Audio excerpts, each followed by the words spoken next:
Assalamualaikum semuanya. Pelaksanaan KPM semester genap kini hadir dengan nuansa berbeda loh, mengangkat tema pemberdayaan masyarakat multisektoral berbasis potensi dan kearifan lokal. Nah, sesuai surat keputusan Direktur Jenderal Pendidikan Islam nomor 3394 tahun 2020 tentang teknis kuliah kerja nyata masa wabah coronavirus.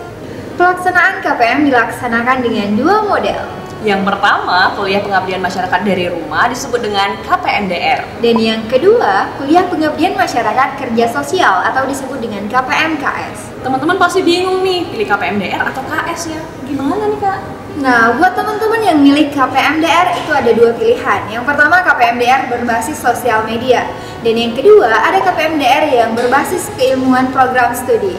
Nah, kalau KPMKS gimana sih Kak? KPMKS adalah kuliah pengabdian masyarakat kerja sosial yang dapat dilakukan di rumah kamu masing-masing loh. Nah, untuk info lebih lanjut, Tungguin video kita selanjutnya ya. KPM 2021 Milenial membangun.